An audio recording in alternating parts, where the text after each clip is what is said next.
Trump just attempted another coup and failed. For now.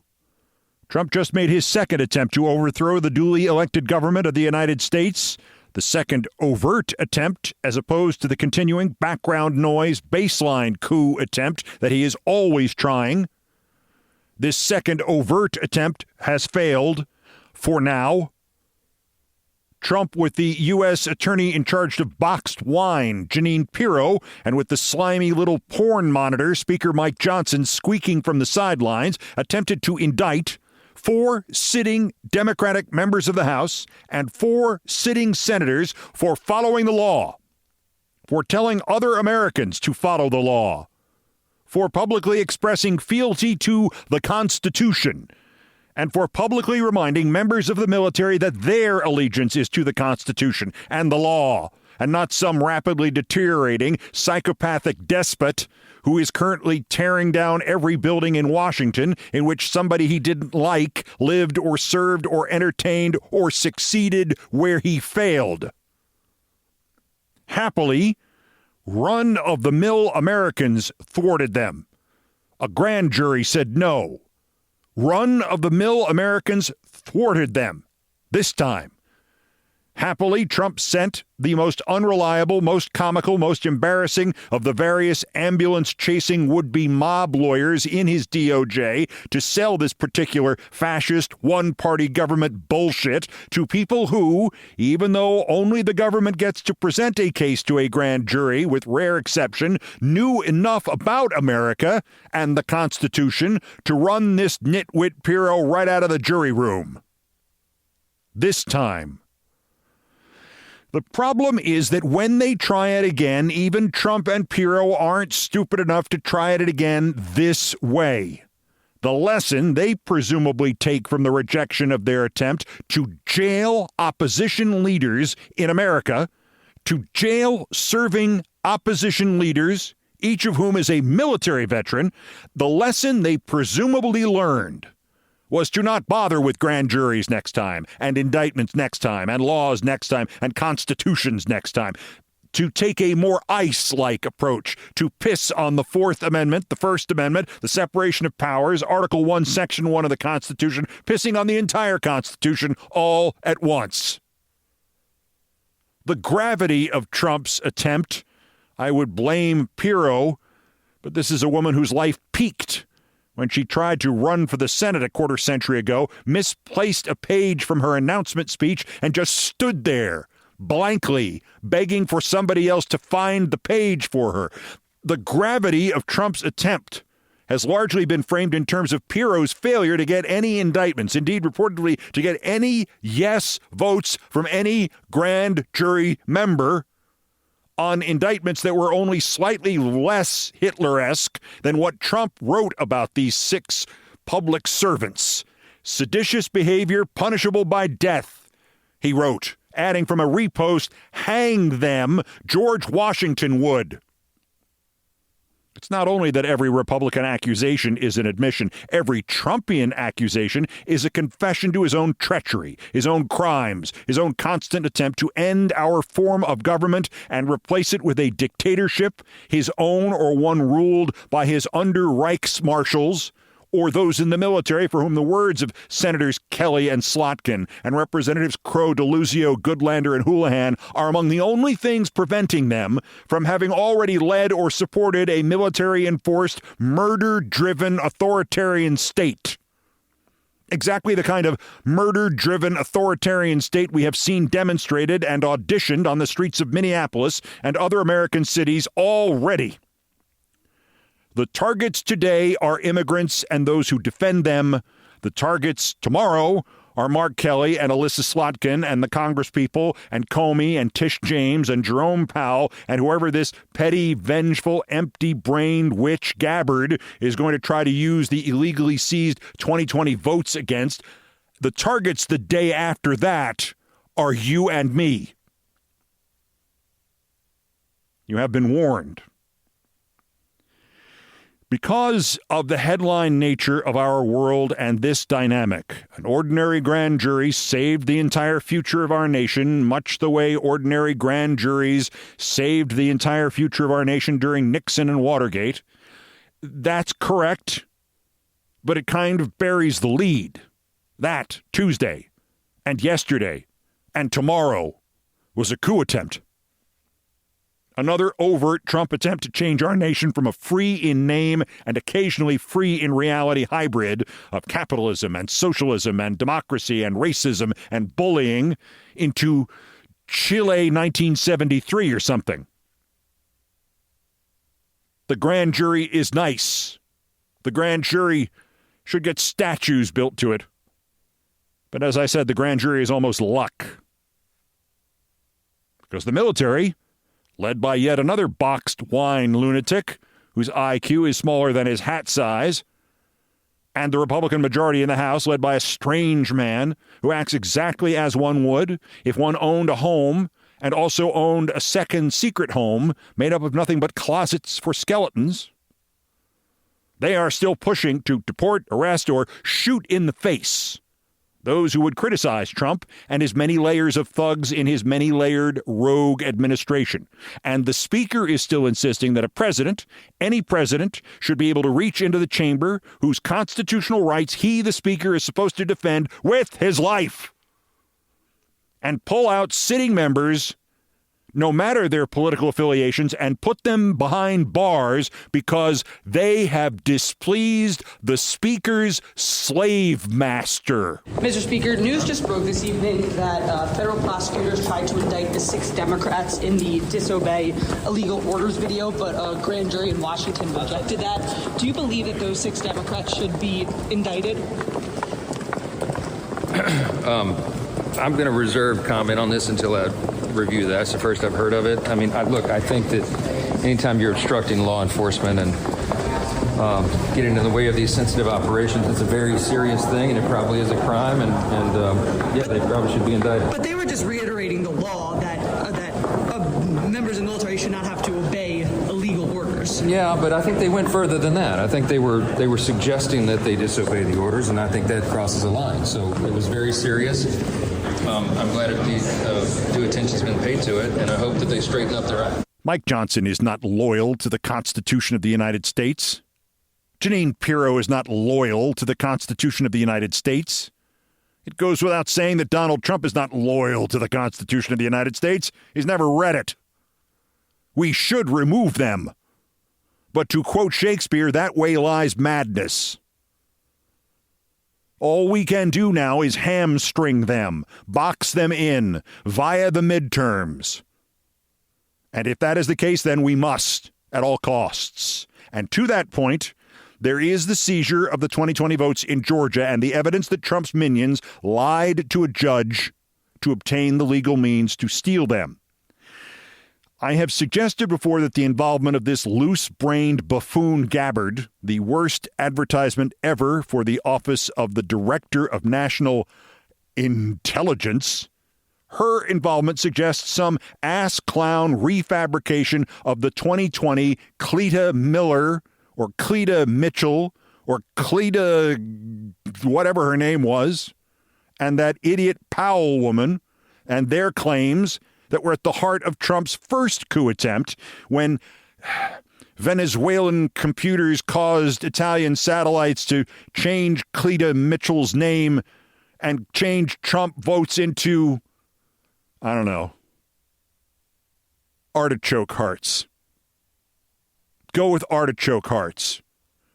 The Italian satellites and Nicolas Maduro turned the Trump votes into artichoke hearts. I'm so tired. As we've seen, it doesn't have to make sense. It just has to have the stamp of a corrupt and immoral gangster government. They might as well reference artichoke hearts. And that's what Tulsi Gabbard works for. A corrupt, immoral gangster government that might as well be dealing in artichoke hearts. And that's what Jeanine Pirro works for. That's what Mike Johnson works for. And that's what Donald Trump is. And I don't even want to get into what that 10-day lockdown of the El Paso airport that turned into a 10-hour lockdown was about. Drones at a military, they declared this a national defense airspace. They did that, not me. These venomous felons are just incompetent enough for the likeliest explanation to always remain coincidence, or it has something to do with Camp East Montana, the ICE concentration camp outside El Paso, or somebody in the Trump gang just watched the Kirk Douglas, Burt Lancaster coup 1964 film 7 Days in May, which just happens to position a center of a military plot to overthrow the government of the United States in a secret military base under a secret national defense airspace outside El Paso.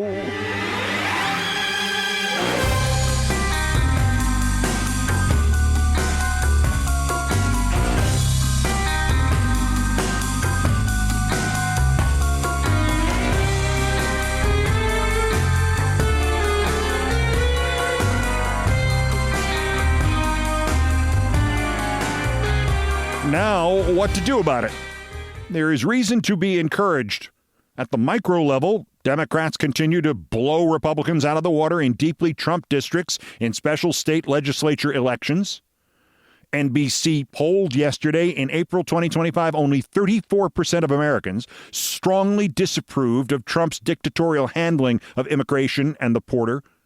Only 34%. Now, 10 months later, 49% of us strongly disapprove of Trump on immigration and the border. 61% disapprove to some degree. 61. Trump is not only underwater or drowning on this, he's drowned already. He's 21 points underwater. He's 22 points underwater on strong disapproval on the border and immigration. It's over. Data for Progress polled on ICE and interference with the midterms, which is the real point of having ICE.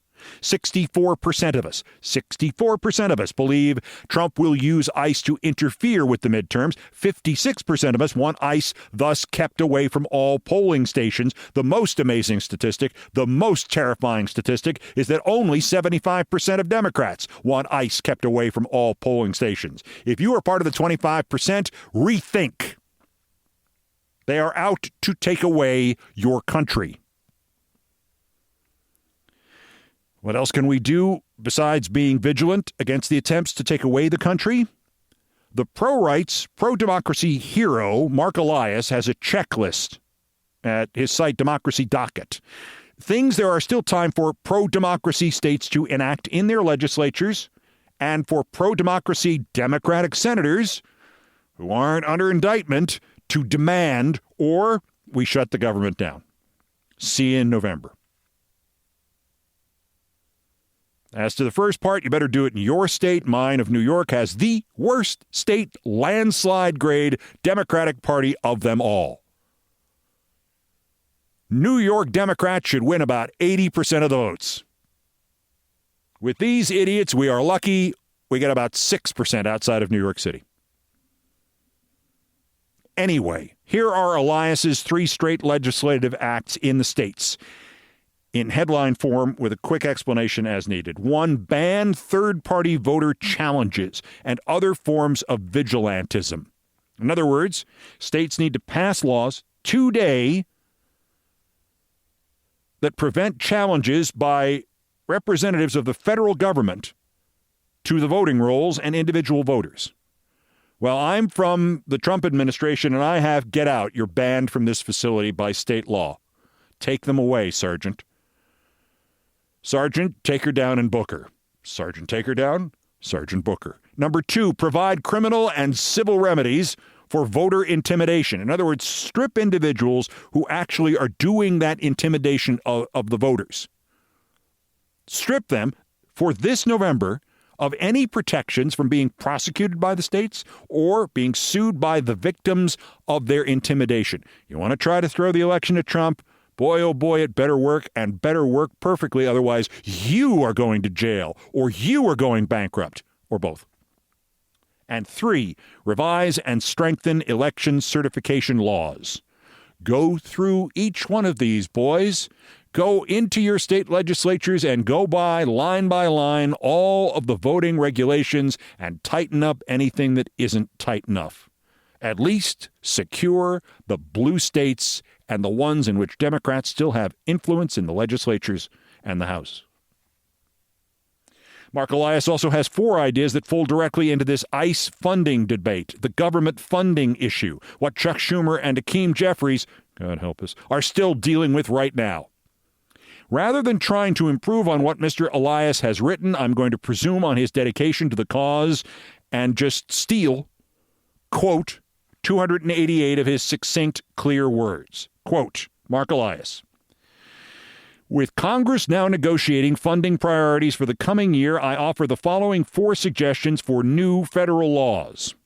1. Prohibit federal law enforcement or the Department of Justice from operating within 500 feet of any polling place, counting location, or election office. Federal law enforcement must be barred from engaging in any legal or law enforcement activity near anyone casting a ballot, administering an election, or counting or certifying votes. As an aside, this goes back to the polling that I just read to you. The 61% of us who believe, it was higher than that, 65% of us who believe that ICE is going to try to interfere at the polling places this November. 2, writes Mark Elias, prohibit federal officials from taking investigative steps involving elections from 30 days before Election Day until 1 week after the last member of the new Congress is seated. For years, the DOJ has maintained a policy against making public criminal investigations involving candidates or voting in the run-up to Election Day. That policy is insufficient, writes Mr. Elias. Congress should codify a ban on any investigative steps, public or private, during this period. 3. Require that any criminal grand jury subpoena, arrest, or search warrant involving elections be sought by the Senate-confirmed U.S. Attorney for the district where the activity occurs. Donald Trump has attempted to circumvent U.S. attorney offices to pursue political investigations and prosecutions. For example, the search warrant in Fulton County was sought by the U.S. attorney in Missouri, not by federal prosecutors in Georgia. Congress should prohibit this. Only the Senate-confirmed U.S. attorney for the relevant district should be authorized to seek such actions. If no U.S. attorney has been confirmed, approval should be required from the longest-serving federal prosecutor in that office.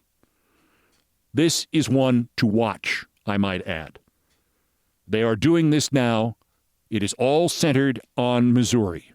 They have a lunatic there, a Stephen Miller-level crazy there. 4, remove immunity from federal, state, and local officials for any action that interferes with or denies a qualified voter the right to vote or to have their ballot counted. Yes. Officials who disenfranchise voters should not be able to hide behind official immunity. Allowing lawsuits against election deniers for voter suppression or vote denial would create a powerful deterrent against such conduct. And I would add, if you do not think that is true, ask Rudy Giuliani. Mark Elias at Democracy Docket. And all of those last 4 steps can be folded right now, Chuck Schumer, into what you are doing. You have the hammer and you have a full array of weapons to use against the Republicans. They have no way out without your support for a continuing resolution, long-term or short-term. Give them nothing, because the alternative is for them to take everything.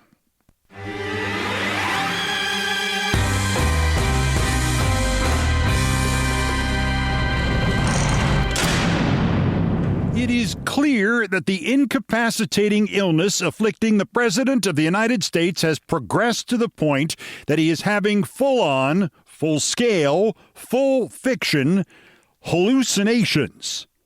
I don't mean his regular hallucinations where he thinks something should have happened or is true, so he cuts out that noisome middleman reality and just announces that it has happened or is true. I mean something far, far worse. Donald Trump has now begun to literally see and hear things. This stuff with the new Canadian bridge seems trivial. Then it turns out the owner of the rival bridge, the Ambassador Bridge, called up Howard Lutnick, the guy who lied about how well he knew Epstein. Well, one of the guys who did that, who's in this administration. And apparently he asked Lutnick to get Trump to trash and threaten the people who own the new bridge. And of course, Trump did that. The Lutnick stuff is just standard Trump corruption and who knows, probably graft. What is far more disturbing, far more important than people are recognizing is that this involved Trump hallucinating. Trump put out a tweet, not an exaggeration, not wishful thinking, not lying, not a big, strong man crying story, not an everybody knows announcement. This is the son of a bitch president of the United States thinks something that didn't happen has actually happened. This is about the new Gordie Howe Bridge and Trump's attempt to renege on our deal with Canada over it. Since they built it and it's entirely in their country and Michigan owns part of it anyway, and Trump, agreed to all this 9 years ago, it's just standard Trump business practice, standard Trump crooked businessman, so sue me stuff. But then comes the terrifying part, which at first sounds so meaningless as to make Trump sound almost zany. Quote, Prime Minister Carney wants to make a deal with China, which will eat Canada alive. The first thing China will do is terminate all ice hockey being played in Canada and permanently eliminate the Stanley Cup.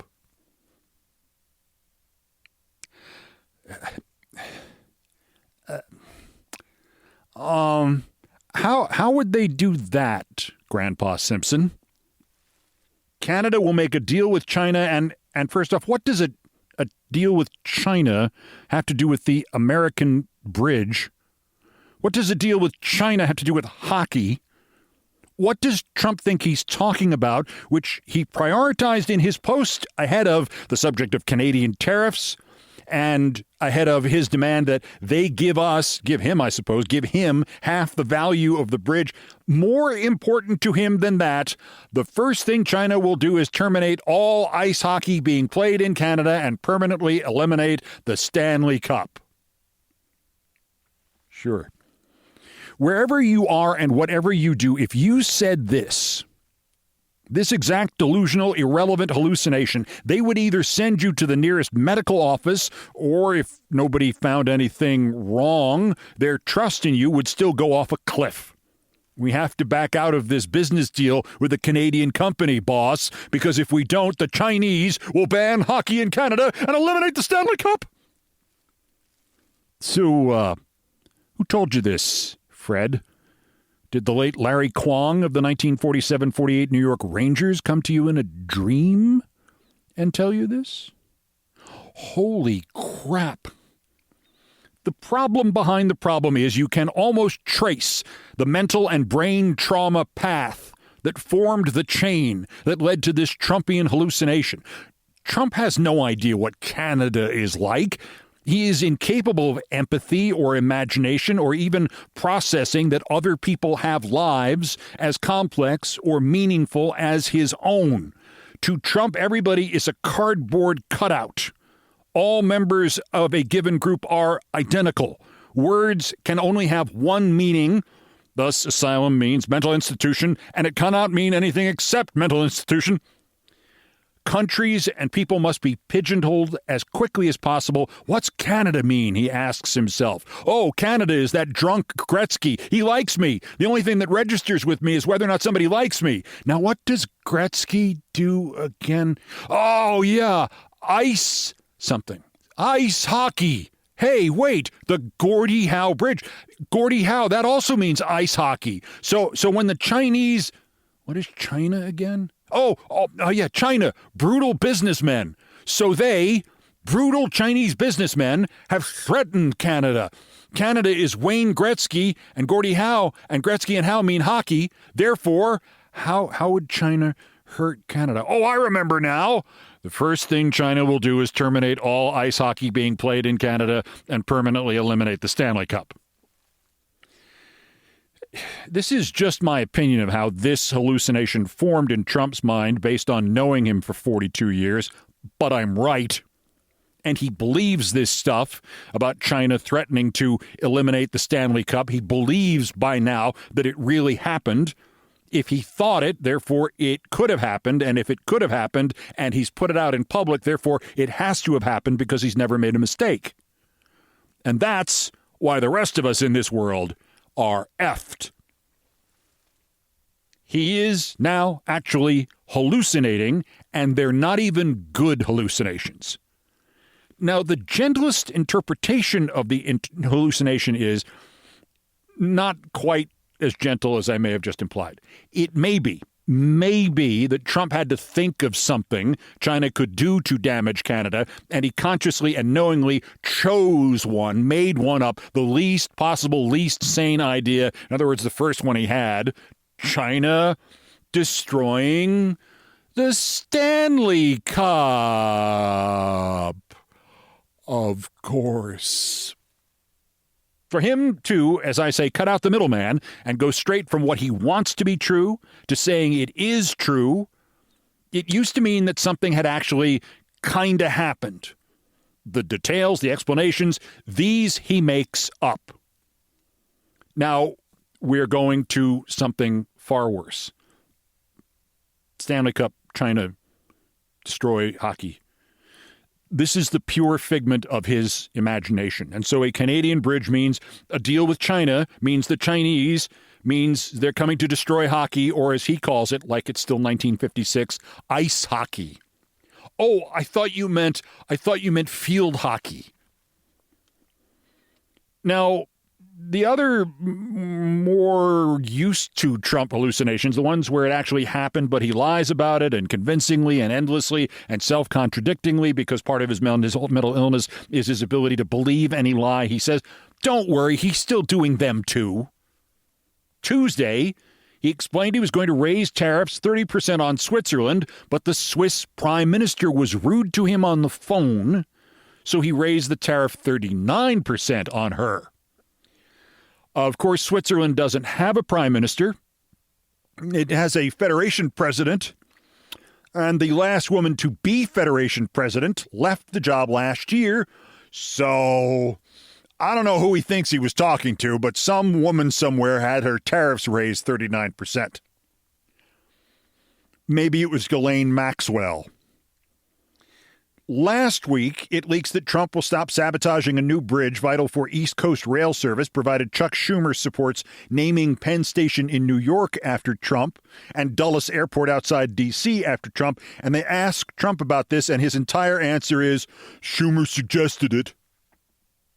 So that the first time reporters get the chance to ask Trump's in-house professional liar, Caroline Leavitt, about it, she blows the whole scam because she's not only an evil, corrupt, condescending, bloated humanoid, but she's dumb as a rock. Why not? Leavitt smears. It was something the president floated with Chuck Schumer. Well, you just called your boss a liar. Good luck at the next meeting. Still, could have been worse. She could have insisted the Prime Minister of Switzerland floated it. You know, the Prime Minister of Switzerland. Prime Minister Gordie Howe.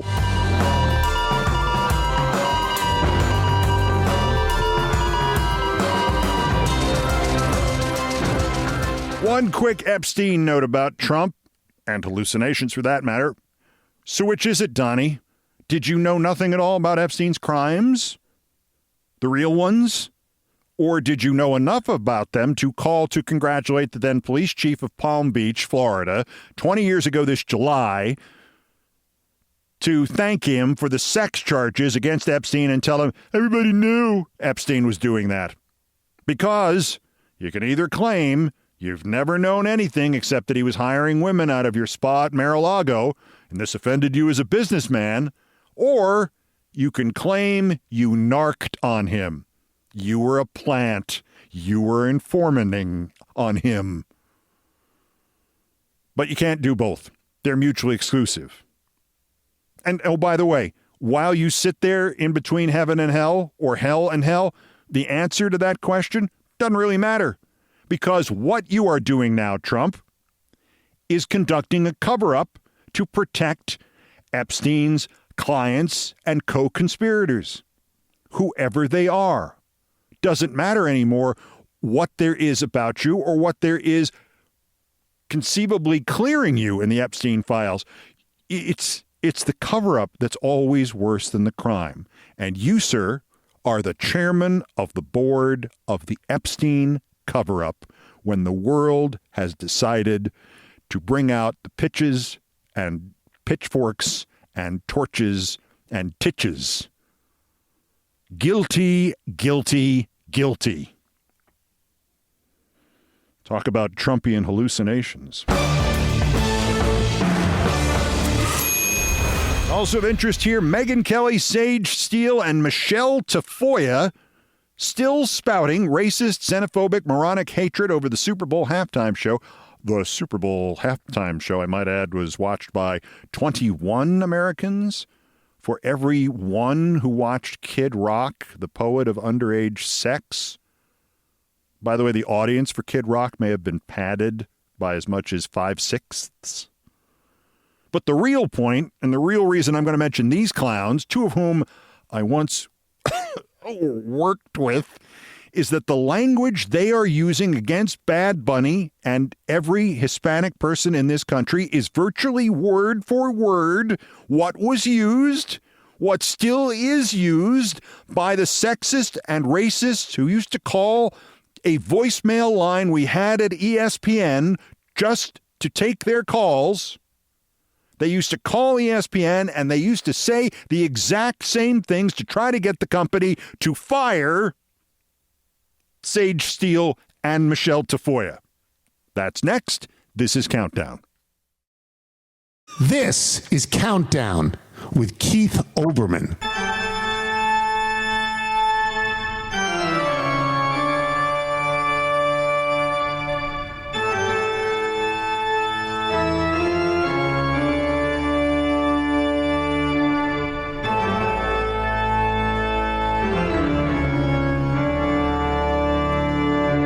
Still ahead on this edition of Countdown, the start of baseball spring training has gradually slid back earlier and earlier and earlier, and sooner rather than later it'll be on New Year's Eve. And they always apply the fake scarcity rule to make this seem normal. You're only going to sell 200 of your product, whatever it is. Tell the customers there are only 150 of them, and they are limited to one per purchase.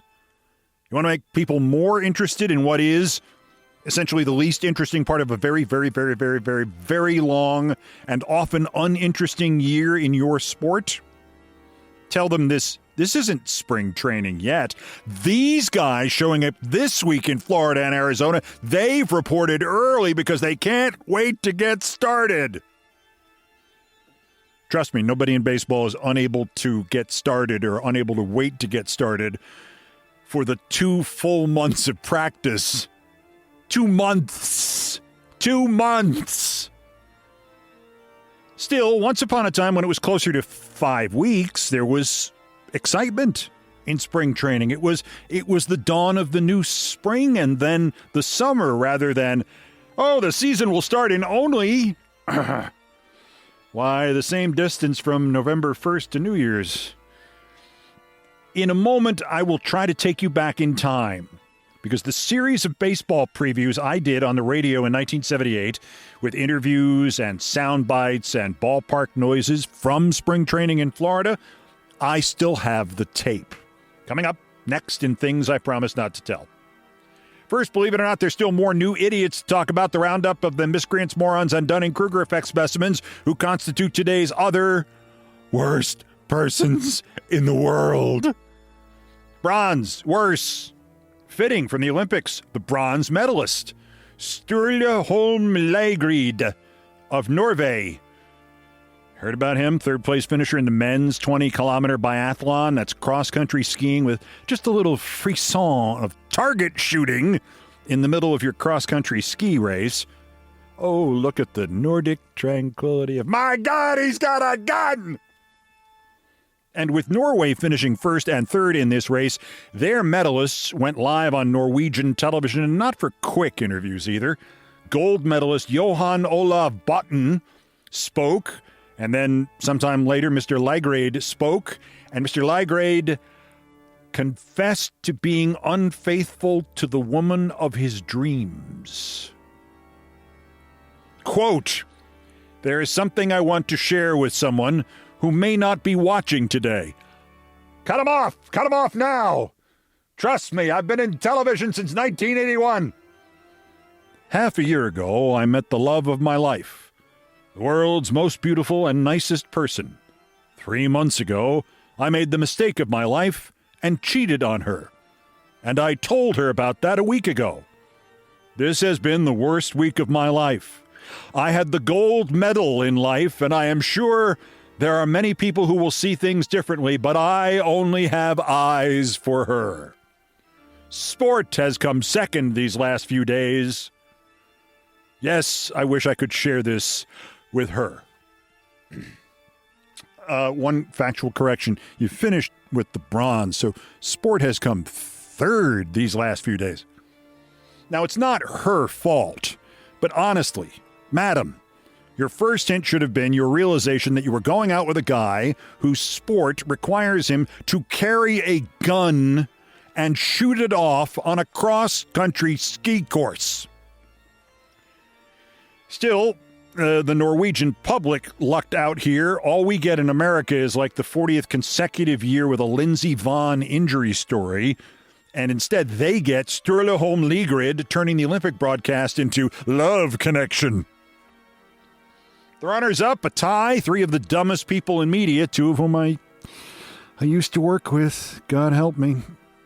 And this is the stuff that is still left over when dumb, racist, hateful people collide with something like Bad Bunny at the Super Bowl halftime show. The 3, Michelle Tafoya, Megyn Kelly, and Seiji Steele. You know Megyn. Megyn is Munch's painting The Scream come to life. Bad Bunny so freaked her out that she dropped any pretense that she's not a racist, doing a segment with Piers Morgan. Now, there's a duo. And screaming at him, "Football is ours!" And I flash back to the time on Fox News when she devoted an entire segment to a topic that allowed her to scream something slightly different. Santa Claus is white! A troubled woman. But we have to keep her on the air because if we don't, that will leave only Carrie Lake to support the camera filter business. An entire industry could go under. Then there's Michelle Tafoya, who somehow got fired as a football sideline reporter twice, and then started her campaign for senator in Minnesota by explaining in a commercial that she's ready to lead because she asked questions of coaches at halftime as a sideline reporter, and all the... I didn't quite get the idea here, but the through line seems to be that all that leadership rubbed off on her during those 90-second interviews. As Bad Bunny began during the Super Bowl, she tweeted, "During halftime tonight, I'm going to do something I've never done before, fold laundry." Unquote. Needless to say, everybody but Michelle Tafoya was smart enough to say, "What? You've never folded laundry before?" Because minutes later, she tweeted again with annoyance, "I'm going to restructure my sentence. Tonight, I'm going to do something I've never done during a Super Bowl halftime before, fold laundry." How does somebody as dumb as Michelle Tafoya not know that they are as dumb as Michelle Tafoya? No brain, no pain. And speaking of that, Seiji Steele versus Bad Bunny. Quote, "I couldn't understand a darn thing he said. It's a celebration of American football. Down in the other countries, football is soccer. This is ours. And I'm frustrated that the NFL and Jay-Z chose to do something so outside of what our demographic with American football wants. Spanish is not the first language of the U.S. This is a celebration of our country. That does not mean we are racist. This wouldn't have been on a national stage in any other country where they intentionally bring someone in who is choosing to say, I don't care about the demographic of what this is. What's kind of sad here is I used to co-anchor Sports Center with her. So when I go to purgatory, I'll get out about, 1,000 years earlier than otherwise planned. It wasn't my choice. I'm a team player. And I guess nobody ever told Sage Steele that when the voicemails on the ESPN SportsCenter complaint line used to pile up during and after her shows, like the 6 o'clock SportsCenter, almost all of the sexists and racists who would leave voicemails whining about her and saying stupid racist and sexist things were basically saying, I couldn't understand a darn thing she said. It's a celebration of American sports. This is a celebration of our country, our sports, men's sports.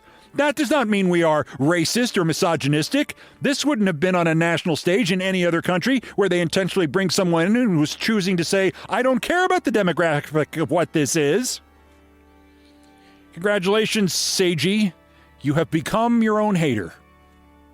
But our winner, not a big name, not an important story, just a little larf, and another example of how our educational system and thus our society have crumbled pretty much since the introduction of homeschooling.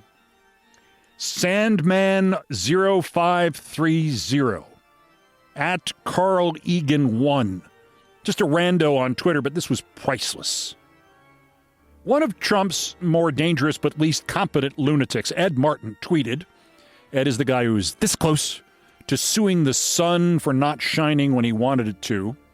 Sandman0530 replied by upbraiding Ed Martin for having not freed Trump election overthrow co-conspirator Tina Peters. And Sandman gave us one of my new favorite egg corns. Egg corns? Egg corns.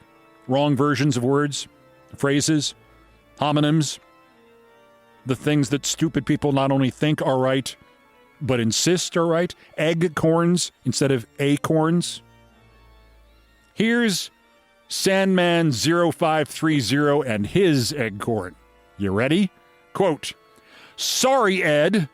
We still see Tina Peters in prison being attacked and placed in solitaire. Oh, I love that. Placed in solitaire. For all intensive purposes, that pastor's mustard in this dog-eat-dog world so full of self-refilling prophecies that you must always be poised to use the Heimlich remover. Sandman0530, oh no, she's been placed in solitaire. You know, if you're forced to spend too much time in solitaire, you'll wind up playing with less than a full deck. Today's worst person in the world!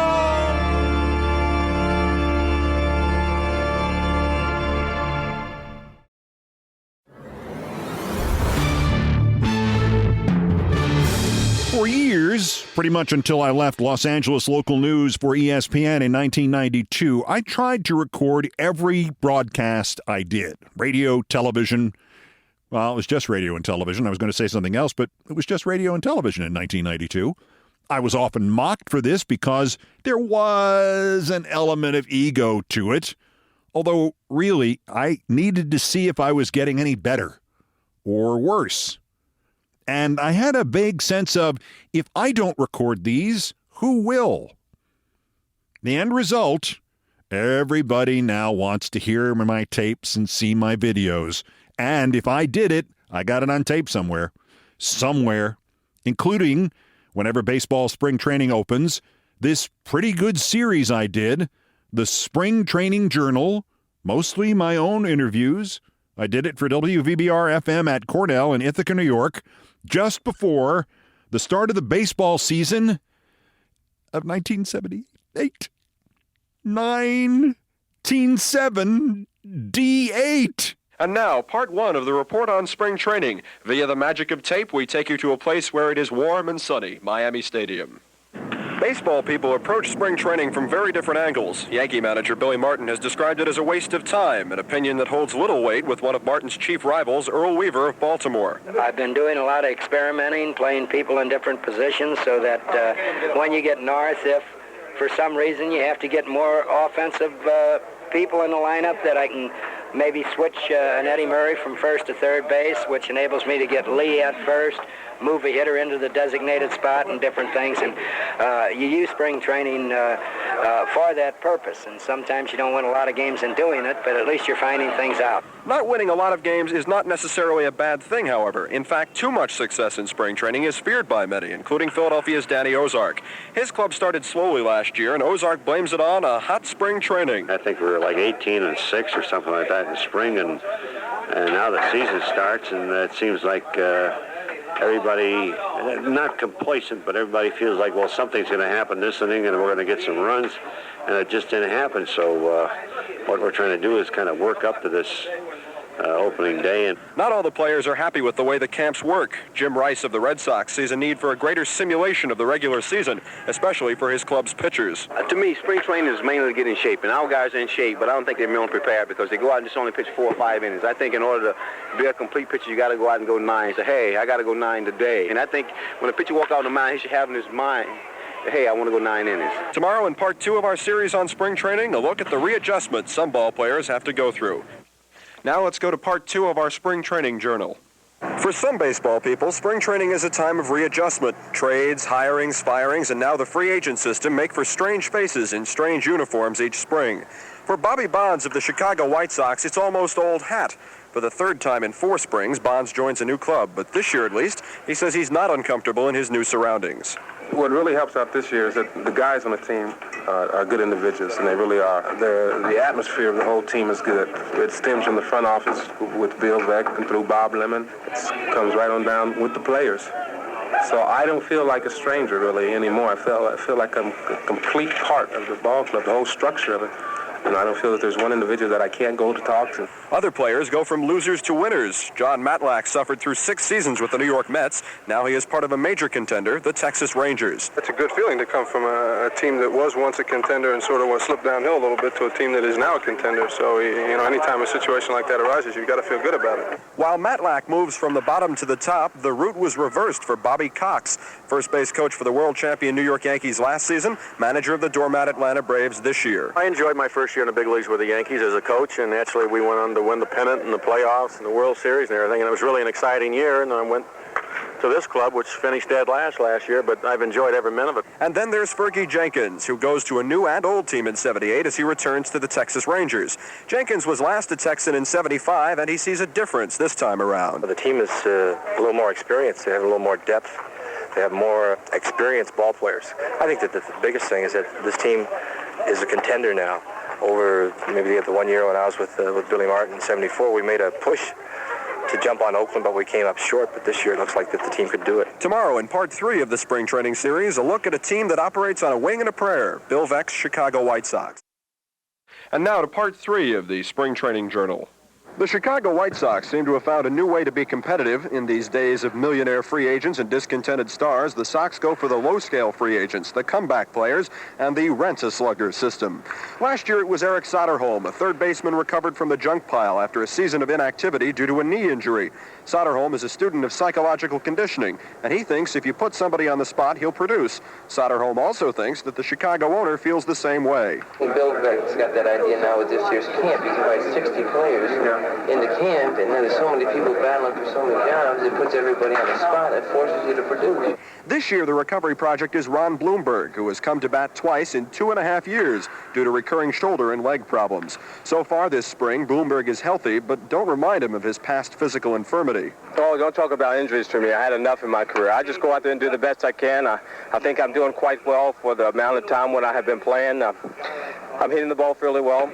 I'm not swinging with a lot of power, but I'm hitting a lot of line drives. I think for being out for 2.5 years, I think I'm doing a remarkable job so far. Last year, Chicago's here today, gone tomorrow sluggers were Oscar Gamble and Richie Zisk. This year, it's Bobby Bonds, who, although he may be in Chicago for only one season, promises to be a team player. My main concern each year is to go out and contribute. If I go out and I can contribute to the team and I stay healthy, I will help the team. And I will have a good year on my own because I will be doing what the team has expected me to do. But to say that it's important, the most important thing for me to hit 40 homers and steal 40 bases, and we don't win, no. I want to contribute to a winning cause, and whatever that takes, that's what I want to do. The White Sox. The formula is cheap, efficient, unique, and most importantly, it works. Tomorrow, as our 5-part series continues, a look at spring training for a losing team, the Atlanta Braves. Now here's part 4 of the Spring Training Journal. Of all of baseball's losers, probably the Atlanta Braves are the most unique. Spring training for them has to have highlights other than a view to a successful season, and such a highlight was presented this year by the appearance of Jim Bouton in the club's minor league camp. Another highlight? Colorful owner Ted Turner's tongue-in-cheek description of Mr. Bouton. He's got a lot of talent. He can play baseball, he can write, he can announce, and he's plenty smart. We can use a guy with a lot of talent like that.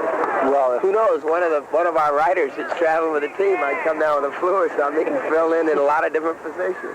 Would Turner take advantage of Bouton's notoriety and call him to the majors as a publicity stunt? I don't know. It's Bobby Cox. There's the manager of this club and Bill Lucas. All I do is try and pay the bill. But the presence of a manager never stopped Turner. Last year, he temporarily took over the Braves as skipper, replacing Dave Bristol. Bristol is gone now. Bobby Cox is the new man in charge. He's running a camp of 46 players, only 14 of whom were major leaguers on opening day of 1977. Really, we're just trying to give everybody a chance to play and see as much of them as we can, because we're kind of unique in most spring training camps in that we've got a lot more decisions to make. Most camps have maybe one change in their starting lineup or so, and our eyes and ears are open, and we have meetings a lot with our coaching staff, and the instructors are in camp and evaluate all the talent that we have, and we're going to break north with our 25 best. It might only be the best 24. The Braves may not be able to afford that last player, which brings us back to owner Ted Turner. All I do is try and pay the bill, and believe me, that's a big job too. I'm not sure that the challenge facing me this season won't be the greatest. The Braves, not the best, not even secure, but certainly not dull. Tomorrow, in the final part of our series on spring training, where were you when the lights went out? And now the 5th and final part of the Spring Training Journal. The differences between spring training and the regular Major League Baseball season come out in minor ways, subtly, like that one night in Fort Lauderdale. Right here in the middle of the 6th inning, the bottom of the 6th, between the New York Yankees and the Atlanta Braves, just after Mickey Klutz had hit a ball down the first baseline, the lights suddenly went out. They remain out. A lot of flash bulbs are flashing because the fans are taking pictures of the darkness, which doesn't make too much sense in itself. But anyway, the Yankees were leading here 6-2 when the lights suddenly went out. Some people are lighting matches here and there, calls for play ball. But the lights, all the towers here, there are about a half dozen of them, they're all out right now. And hidden by the darkness, the evil that lurks in the hearts of men came out into the open. Now the players are all converging around the Atlanta dugout while a group of fans has apparently run out into the field in an attempt to get third base. I think they're fans. What are they out there? Yes, they are, and they're being led from the field at this point. A couple of fans went out to the field during the darkness here and attempted to snatch third base, but a couple of security officers caught them there and stopped them. During all this, Atlanta owner Ted Turner and Yankee president George Steinbrenner sat helplessly in the dark. Finally, somebody found the light switch. Got the roar from the crowd as some of the lights have gone back on, the lights in the press box, and now the field lights.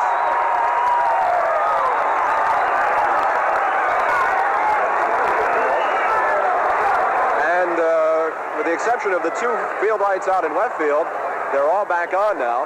Just 2 more, and there they go. So it looks like they'll be able to resume. Ah, yes, spring training and the regular season just ain't the same, but soon the change from exhibitions to the real thing will take place. And starting Monday on World Report Sports, we'll take a look at the divisional and league races for 1978. And that's the early sports tonight. I'm Keith Olbermann. Have a very good weekend. Molly Cummings back with more sports tonight on Late Edition at 11. Carol? Thank you, Keith. It's 5:57. The stock report right after this word from Garage de France. When I found the cassette those were recorded onto in March 1978, I was surprised to find on it that I had done and completely forgotten a live promo for that series. I had done it by phone from Miami Stadium then the home of the Baltimore Orioles, and it was done live on our 5:30 newscast in Ithaca, and I was in Miami on the Friday that spring break ended, and the Friday thus that my trip to Florida ended. This was actually done, it suddenly flashed back on me as well, about an hour after I had been sitting in the stands at the beautiful old Art Deco ballpark in Miami, and I had recorded all those narrations in that series you just heard. This was the preview. And now, Keith Olbermann reporting from the Miami Stadium. Thank you, Mike. I'm perilously perched here in the press box high atop Miami Stadium, a charismatic old place that looks a little bit more like a metal barn than it does a ballpark where the Baltimore Orioles and Cincinnati Reds will play tonight. Yet, if there is one thing that a week in the baseball spring training camps teaches you, it's that appearances can be deceiving. The uniforms are major league, and so are the players, but what's been happening on the field certainly is not, and that counts both before and during the actual games. For where else but spring training would you hear Thurman Munson singing Short People? Where else would a Yankee player apologize to a sports writer? And where else could you see owners Ted Turner and George Steinbrenner sit helplessly by as the game between their two teams is halted by a short-circuit blackout? Nowhere else but spring training. Then there are those things you expect, like contrasts. Why, just day before yesterday here, the Baltimore Orioles hosted Los Angeles. You guessed it, here's effervescence for you. Tommy Lasorda, manager of the Dodgers. Feel great. I can't wait till the season begins. I've told everybody I got a weight problem. I can't wait till it all begins. And I'm just ecstatic about this ball club, and we're going to have a lot of fun, and it's an honor to be associated with outstanding players, but above all, they're outstanding young men. And the contrast? How about Earl Weaver, who thinks everybody's on his own? This is an individual sport. If you get enough individuals out there on the field doing their job and doing their job right, then it becomes a team. If that doesn't happen out on the field, no matter what happens in the clubhouse, it doesn't make any difference. Two very opposite ends of the spectrum. Spring training means a lot of things to a lot of people. Right now, to me, it means a bad sunburn. But anyway, what spring training means to certain people will be the subject of a 5-part series next week on World Report Sports. And the week after, we'll have a preview of the upcoming season. That's it from here in Miami. I'm Keith Olbermann. Back now to Mike. What would World Report Sports be without Keith Olbermann?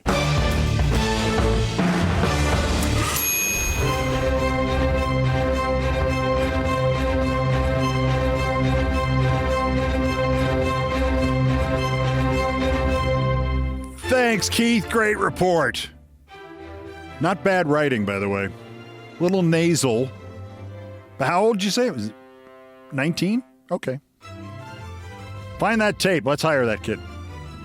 I've done all the damage I can do here. Thank you for listening. Most of our countdown music was arranged, produced, and performed by Brian Ray on guitars, bass, and drums, and John Philip Chanel handling orchestration and keyboards, our musical directors of Countdown. It was produced by TKO Brothers.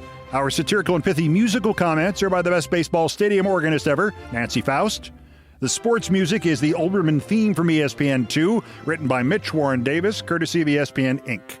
Other music arranged and performed by the group No Horns Allowed.